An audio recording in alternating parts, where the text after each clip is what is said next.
I'm just doing a quick preview on the Queen's Plate race day to be run on the 11th of January 2020 at Kenilworth racecourse. First race starts at 1 o'clock, the main race, the Queen's Plate, being race 7 at 4:45. A very exciting contest, the Queen's Plate, probably the strongest renewal of the race in many years that I've seen, and Hawam is out to prove how good he really is. So let's start off race 1. I think this is a one-horse race. Lilac Sensation, her form lines are very strong compared to this field. Her work rider has had 3 winners this season, and on her last run to Point of Sale and her first run to Too Cute is just too strong for this field to even come close.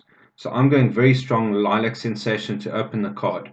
And it's the first leg of my treble on the day. Lilac Sensation, Namaqualand, and Awam. Lilac Sensation to win. To run second is either between Bad Habit and Ashanti. Ashanti debuted okay. It was a weak field of 7 runners. She ran third. She went handy and faded late. She can improve, but she didn't show me enough to trouble the Lilac Sensation for the winner's prize. Race 2 is a Juvenile Plate. All lightly raced horses.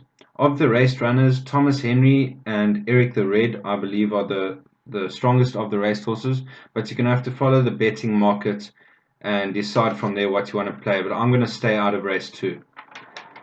Race 3, probably one of the better bets on the card, Namaqualand.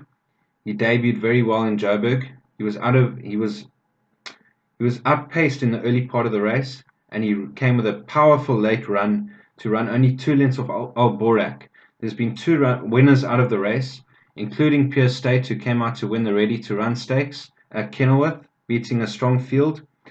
The step up from 1200 to 1600 is exactly what he's looking for from a good draw, Eldon Mayer, and the word is that he's showing winning work, and that's enough to put him on top of my selections for race 3. Let's move on to race 4, the Pinnacle Stakes over 1,000 meters. We see the return of champion sprinter Casimir. We see Pacific Trader in the race, Bold Respect, and Chimichurri Run. Those 4 horses should dominate proceedings in this Pinnacle. 1, 2, 3, and 4 is what I'm playing in the pick 6. I'm not looking any further. Casimir, probably the one to beat, but over 1,000 coming back after a break. Chimichurri Run, Pacific Trader, and Bold Respect, all capable of giving Casimir a run for his money. Race 5, the Peninsula Handicap 1800 meters grade 2. Top weight, eyes wide open. Obviously, we know how good he is. He's a Group 1 winner. He ran 4th in last year's Durban July. A little bit unlucky not to get a bit closer. He is carrying top weight of 60.5, but eyes wide open in this kind of race, he's got to be a huge runner for first prize and for trifectas and quartets. Bulgarian, a very classy 4-year-old. He's lightly raced. He's had 6 starts. He's had 2 comeback runs after the gelding after he disappointed in the Cape Derby, and they were both very impressive wins. I expect this horse to go very well. Richard Fourie has chosen to go up for this ride. He's running off a good draw, a handy galloping weight. Bulgarian will be right there at the finish. Number 4, Charles. After the gelding, he came back with a superb win, followed by a little bit disappointing race in the Cape Mile behind One World, but it was his second run after a rest, so I'll forgive him for that. He's got a wide draw to contend with, but if overcoming the draw over probably in his optimum trip, I think Charles could be in the quartets. And then my value bet for the card is number 13 in race 5, Nexus. He's a lovely horse. He's so progressive. When you watch him race, you can see he's still very green and dumb. Well, when I'm talking about last season, and he reeled off a couple of decent wins and was beaten in the Winter Derby by Dharma, which I don't think Dharma could ever beat him again if they had to challenge each other again. But in his comeback run over 1400 at Kenilworth, I still had a bet on him. He came with a powerful late run to get up by a length, beating Spectre Force. It was a very encouraging win.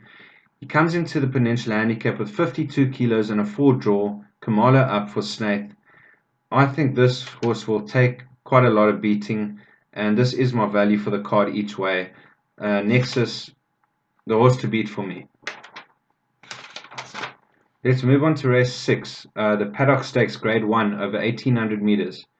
This is quite a decent field, not a big field, but a decent enough field. We got front and center in the race. Her 2 comeback runs in Cape Town after her Durban season were encouraging. She reeled off 2 wins. Anton Marcus from a good draw. Front and center will definitely be in the first 3 at the finish. Queen Supreme from Joburg, lightly raced 4-year-old. She's only had the 6 starts. A great run in the Summer Cup. She did carry 52 kilos, but it was a great run. She only finished a length and a half off Zalzal and Socrates in that race. And she comes into the Paddock Stakes with a big chance of winning. Then the improving filly in the race is Snapscan. Now Snapscan last time out, I thought Miyabi Gold would have her beaten, but Snapscan came with a powerful run and ran past Miyabi Gold at the 200 like she was standing still and reeled off a 3¼ length win full of running. And that brings her right into the race. I think Snapscan must be included into pick 6s and jackpots. And then Miyabi Gold, a little bit disappointing last time, but it was her second run back after the break. I'll forgive her for that, and I'll include her in the pick 6. So I'm going 1, 3, 6, and 8 in the pick 6. Then we move on to the Queen's Plate. Very exciting contest. I believe that Awam will win. I believe that he'll win by a length or 2 going away. I think Socrates will chase him home. I think Socrates is a better 4-year-old than he was last season. He ran second in the Queen's Plate last year as a 3-year-old. I think he's a better 4-year-old. He's a quality horse, but I think Awam has his beating by about a length or a length and a half at the finish. Awam's very exciting.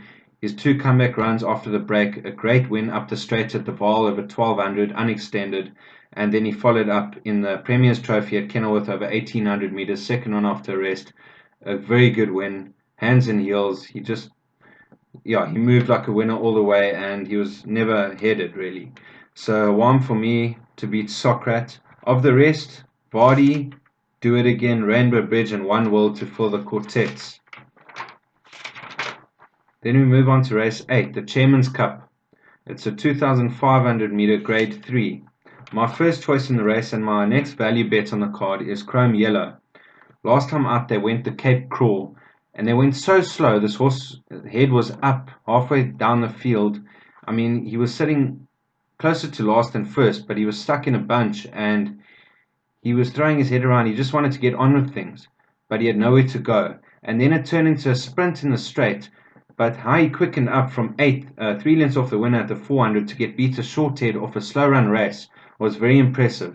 That was his first run over the 2,500 meters, and he comes into this race with a 54 kilos handy galloping weight and a good draw. If Greg Shane can place him early and get him into the race early, he'll be running on very strongly, and I think he's a horse to beat. Best of the rest, one of the top weights, Double Mint. We know how good he is. He's run some decent races. He ran in the July last year. He was quite strongly fancied. There was a lot of money for him. He ran halfway downfield. His comeback run in the Premier's Trophy was good enough to suggest that he's on the right path for this race, and he's a big runner. For the placings and to include in pick 6s, number 5, Give Me One Night, who seldom runs a bad race. Number 6, Cat Daddy.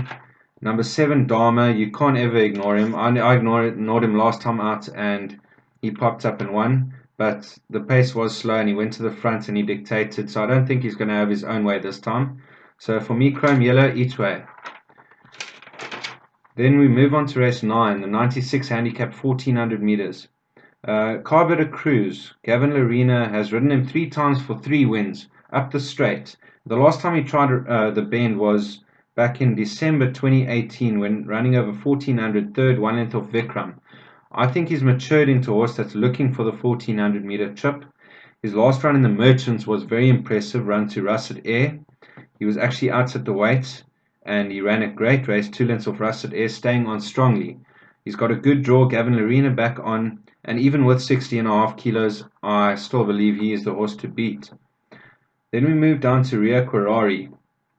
Pity about the draw of 14, so yeah, he runs with pace, so it suggests that Richard's going to try and get him over and use him up in the early part of the race to get over from the 14 draw.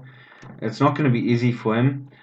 He has to be included, but I think it's going to be a tough task for him. Then, talking about Rio Ferrari, Savvy ran in the same race, the Ready to Run Stakes last time, and he was only 2 lengths off Rio Ferrari behind Pierce State. He's now 7 kilos better off at the weight for 2 lengths, so that suggests Savvy should finish ahead of Rio Ferrari. Number 11 Savvy, off a wide draw, has to be included in pick sixes.